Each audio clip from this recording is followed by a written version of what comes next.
Welcome back to my YouTube channel guys. इस channel पर आपको रीडिंग के टिप्स एंड ट्रिक्स साथ के साथ राइटिंग टास्क टेम्पलेट वो भी बिल्कुल फ्री ऑफ कॉस्ट प्रोवाइड किए जाते हैं। तो इस चैनल को ज़रूर सब्सक्राइब कीजिएगा और अपने लिसनिंग के स्कोर्स कमेंट सेक्शन में ज़रूर शेयर कीजिएगा। Cambridge Practice Tests for Ielts 1 by Vanessa Jakeman and Claire McDowell. Published by Cambridge University Press, 1996. This recording is copyright. Cassette 2, Side 1. Practice Test 3. You will hear a number of different recordings, and you will have to answer questions on what you hear. There will be time for you to read the instructions and questions, and you will have a chance to check your work. All the recordings will be played once only. The test is in 4 sections. Write all your answers in the listening question booklet. At the end of the test, you will be given 10 minutes to transfer your answers to an answer sheet. Now turn to section 1 of your question booklet.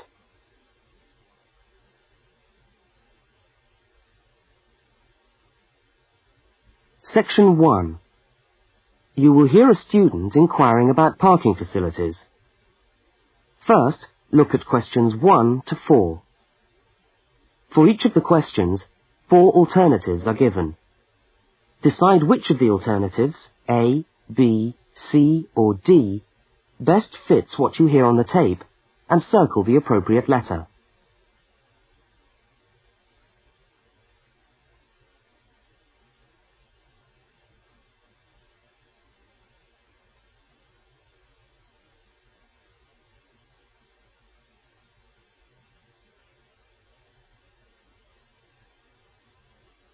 You will see that there is an example which has been done for you.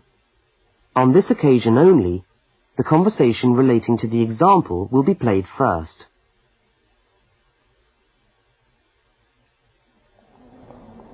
How do you come to the university each day? Train or bus, or do you have a car? Oh, I always walk. I haven't got a car, and anyway, I live quite close.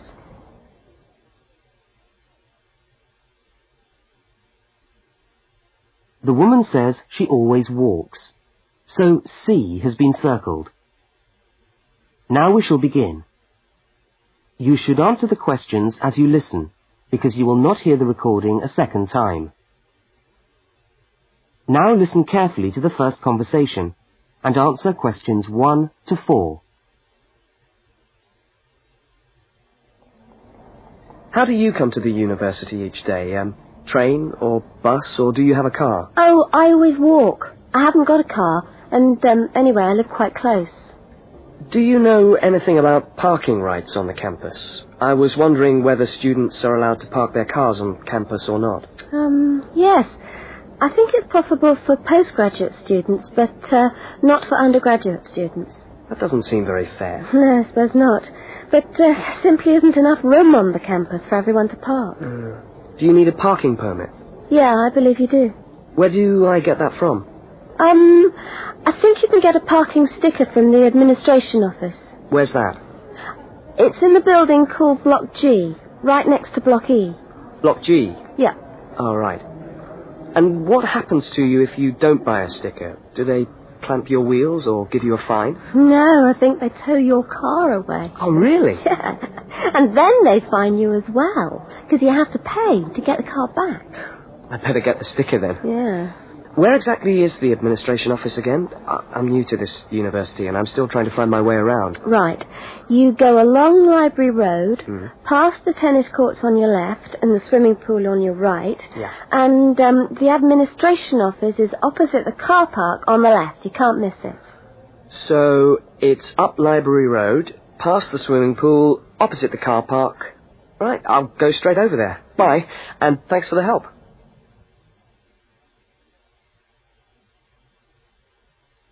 Now you have some time to look at questions 5 to 12.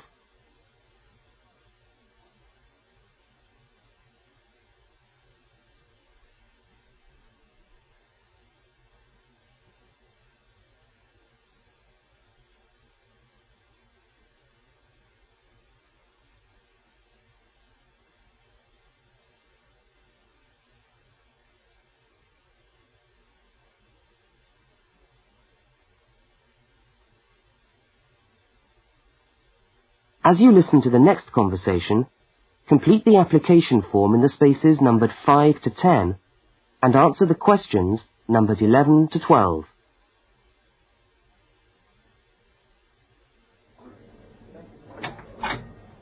Good morning. Can I help you? Yes, I was told to come over here to get a parking sticker. Is this the right place? Yes, it is. Are you a postgraduate student? Yes, I am. Okay. Well, I'll just need to take some details. Your name? Richard Lee. That's spelt L-E-E. Richard Lee.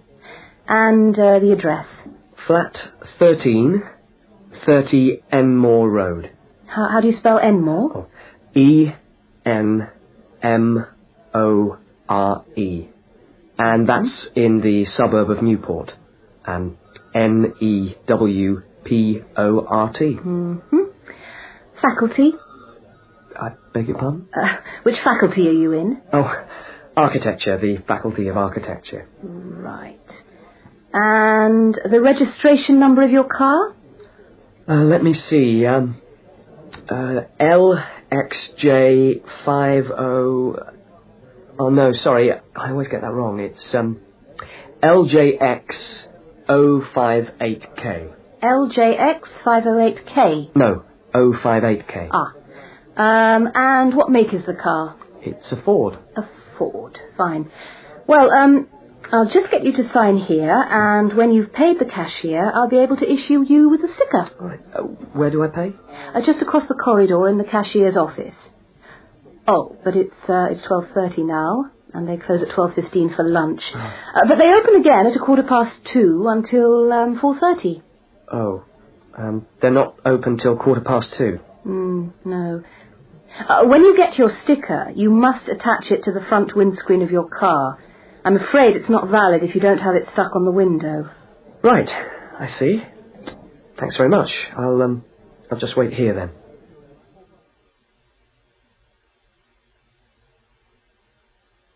That is the end of section 1. You now have half a minute to check your answers.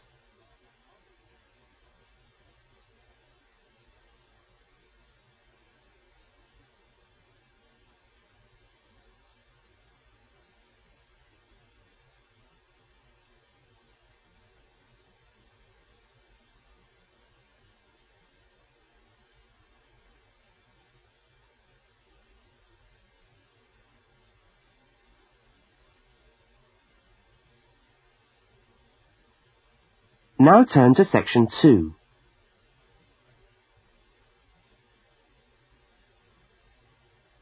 Section 2. You will hear a talk given by a guide showing a group of people round a museum. First, you have some time to look at questions 13 to 18.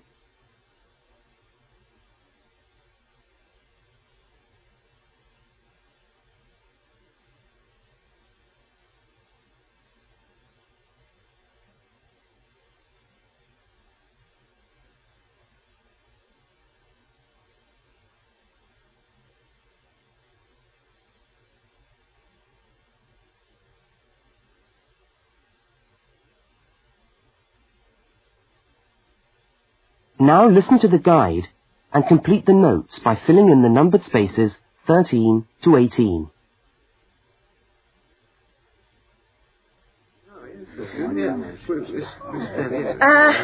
Good morning, everyone, and welcome to the Maritime Museum. Now, before we commence our tour, I'd just like to tell you a little bit about the history of the museum. As you can see, it's a very modern building, built in the postmodern style, and it was in fact opened by the Prime Minister of Australia in November 1991. It's been designed with a nautical flavour in mind, to remind us of our links with the sea. But the museum isn't only housed in this building. There are a number of historic ships docked outside in the harbour which form part of the museum, and which you are also free to visit. And we'll be coming to them shortly. I'd just like to point out one or two things of general interest while we're here. Handicapped toilets are located on this floor, and the door shows a wheelchair. The cloakroom, where you can hang your coat or leave your bags, is just behind us here. The education centre is on the top floor, and there's a good little library in there which you might like to use. Follow the signs to the education centre. You'll see a lot of little green arrows on the wall.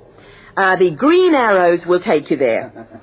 The information desk, marked with the small letter I on your plan, is located right here in the foyer. So if you get separated from your friends, I suggest you make your way back to the information desk, because we'll be returning to this spot at the end of the tour.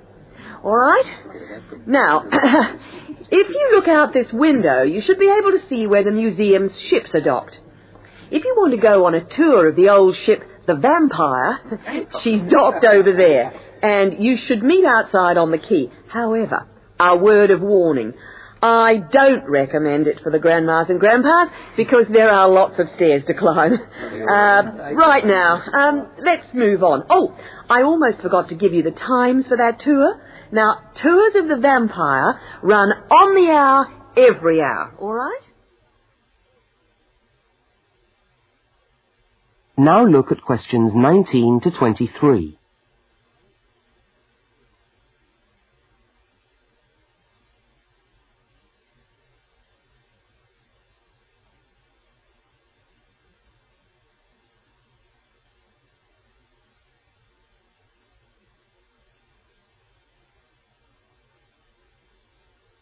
As you listen to the rest of the talk, complete the notes in the numbered spaces 19 to 23.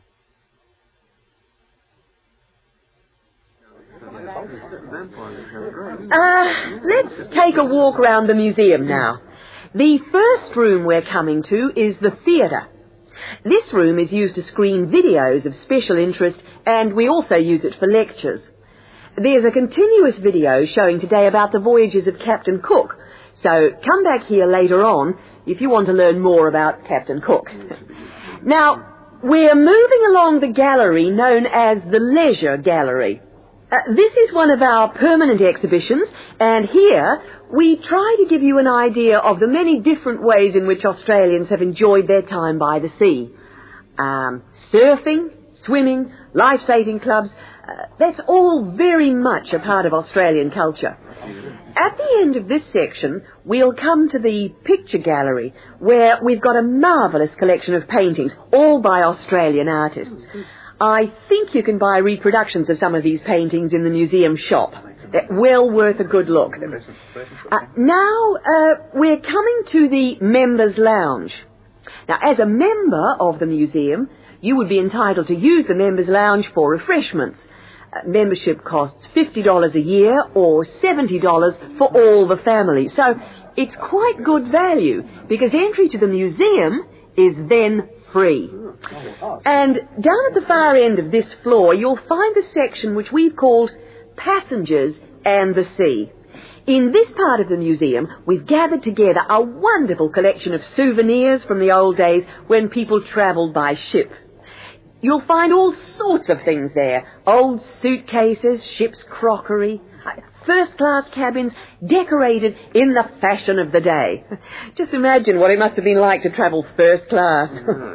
Now, I'm going to leave you to walk around the museum on your own for a while, and we'll all meet back again at the information desk in 3/4 of an hour's time. I hope you enjoy your time with us at the museum today. Thank you.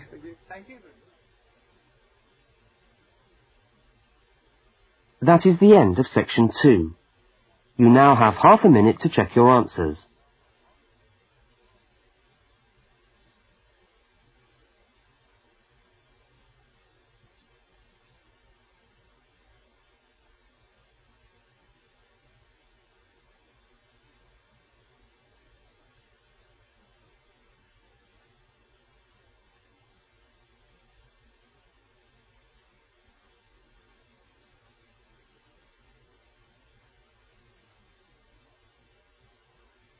Now turn to section 3.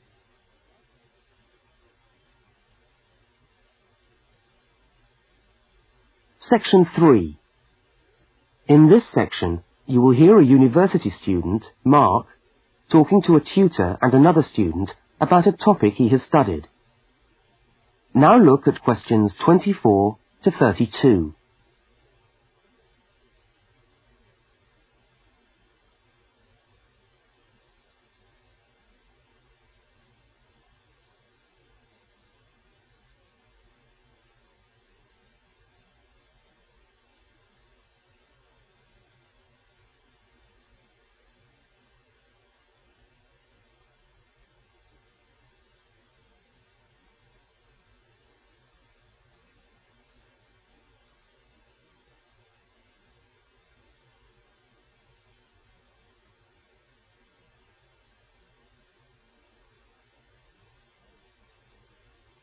Now listen to the conversation and answer questions 24 to 32. Okay, everybody. Good morning. Good morning. It's Mark's turn to talk to us today, so Mark, I'll ask you to get straight down to business. All right. Now, following on from what we were discussing last week in Susan's tutorial on approaches to marketing, you were going to give us a quick rundown on a new strategy for pricing, which is now being used by many large companies, known as revenue management, before we go on to your actual tutorial paper on sales targets. Is that correct? Yeah, okay, well... So, what exactly is revenue management? Well, it's a way of managing your pricing by treating things like airline tickets and hotel rooms rather more as if they were perishable goods. Yeah, I just tried to book a ticket yesterday for Perth, and would you believe there are 3 different prices for the flight? Right, and what was the rationale for that? Well, the travel agent said it depended on when you book and the length of the stay. Like, it's cheap if you stay away for a Saturday night, presumably because this isn't business travel, and even cheaper if you buy a ticket where you can't get a refund if you have to cancel. In that case, the ticket cost about half the price. You wouldn't think it would make that much difference, would you? Well, it does, and that's basically because the airlines are now treating their seats like a commodity. You see, if you want a seat today, then you pay far more for it than if you want it in 3 weeks' time. That seems rather unfair. Well, not really. When you think about it, that's just common sense, isn't it? Well, I suppose so. What this actually means is that in the same row of seats on the same flight, you could have 3 people who have all paid a different price for their tickets. And is this just happening in Australia? No, it's the same all over the world. Airlines are able to market a seat as a perishable product with different values at different stages of its life. Well, like mangoes or apples at the market. Yeah, it's exactly like that. The fact is that the companies are not actually interested in selling you a cheap flight. They're interested in selling the seats and flying airplanes that are full. Mark, why do you think revenue management has come about? Well, as far as I can see, there are 2 basic reasons. Firstly, because the law has been changed to allow the companies to do this. You see, in the past, they didn't have the right to keep changing the prices of the tickets. And secondly, we now have very powerful computer programs to do the calculations, and so the prices can be changed at a moment's notice. So you mean 10 minutes could be critical when you're buying a plane ticket? Absolutely. That's right. Yep. And I understand we've almost reached the stage where these computer programs that the airlines are using will eventually be available to consumers to find the best deals for their travel plans from their home computer. Heavens, what a thought. So the travel agent could easily become a thing of the past if you could book your airline tickets from home. Are there any other industries using this system, or is it restricted to the airline business? No, many of the big hotel groups are doing it now. That's why the price of a bed in a hotel can also vary so much, depending on when and where you book it. It's all a bit of a gamble, really. Yeah, and hire car companies are also using revenue management to set their tariffs, because they're also dealing with a commodity, if you like. So the cost of hiring a car will depend on demand. Well, thank you, Mark, for that overview. That No was trouble. well researched. Now, let's get on with your main topic for today. That is the end of section 3. You now have half a minute to check your answers.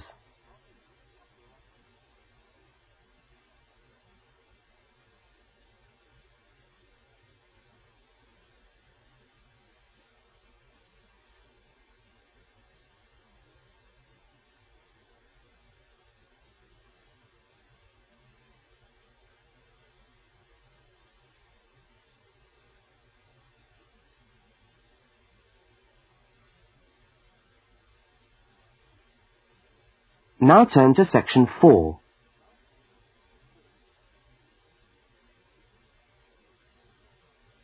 Section 4. You are going to hear a short talk on space management in supermarkets. First, you have some time to look at questions 33 to 37.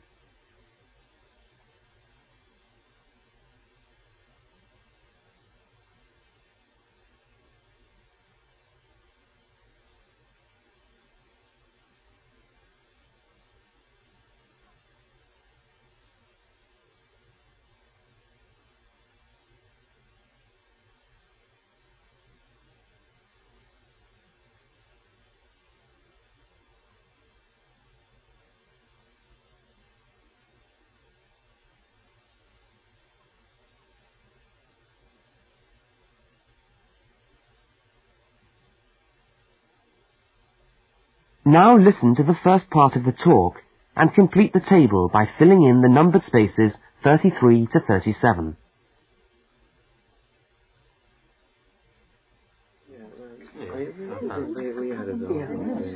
Good morning. Welcome to this talk on space management. And today I'm going to look particularly at space management in the supermarket. Now, since the time supermarkets began, marketing consultants like us have been gathering information about customers' shopping habits. To date, various research methods have been used to help promote the sales of supermarket products. There is, for example, the simple and direct questionnaire, which provides information from customers about their views on displays and products, and then helps retailers make decisions about what to put where. Another method to help managers understand just how shoppers go around their stores are the hidden television cameras that film us as we shop and monitor our physical movement around the supermarket aisles. Where do we start? What do we buy last? What attracts us, etc. More sophisticated techniques now include video surveillance and such devices as the eye movement recorder. This is a device which shoppers volunteer to wear taped into a headband and which traces their eye movements as they walk round the shop, recording the most eye-catching areas of shelves and aisles.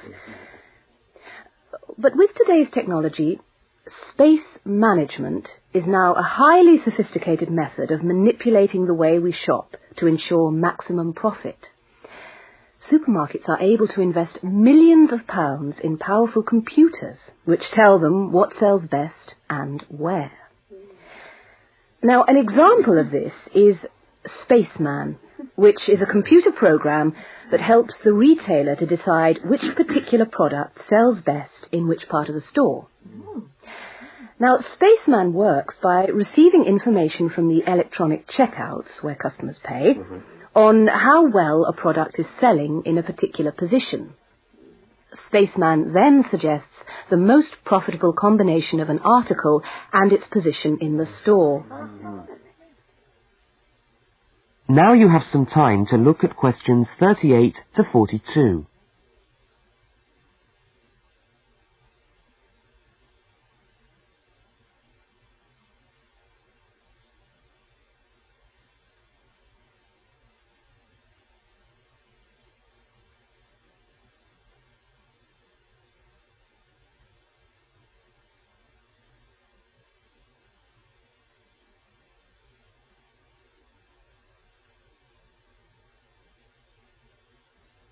As you listen to the rest of the talk, label the diagram by filling in the numbered spaces 38 to 42.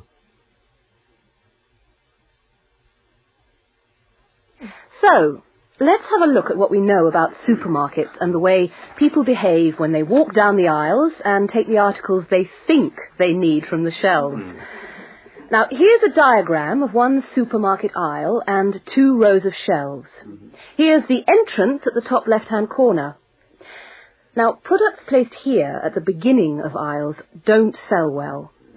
In tests, secret fixed cameras have filmed shoppers' movements around a store over a 7-day period. When the film is speeded up, it clearly shows that we walk straight past these areas on our way to the centre of an aisle.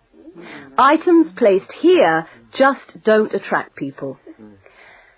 When we finally stop at the centre of an aisle, we pause and take stock, casting our eyes along the length of it.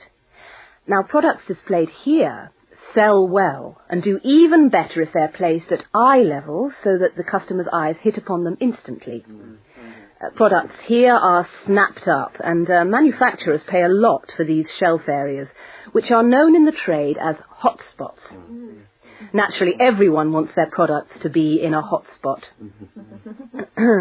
But the prime positions in the store are the ends of the aisles, otherwise known as gondola ends.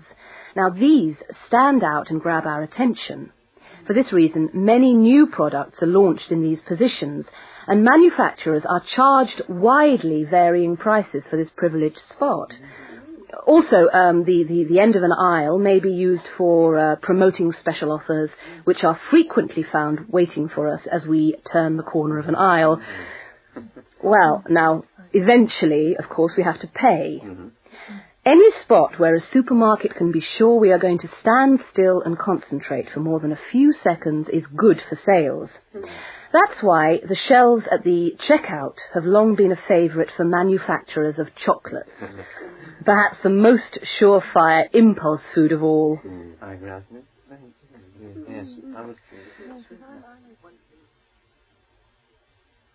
That is the end of section 4.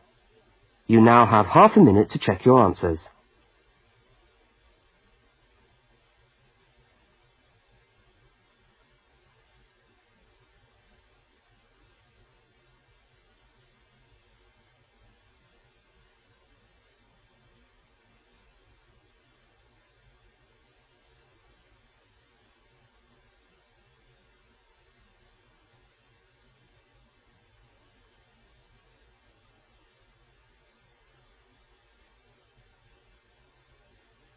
That is the end of the listening test.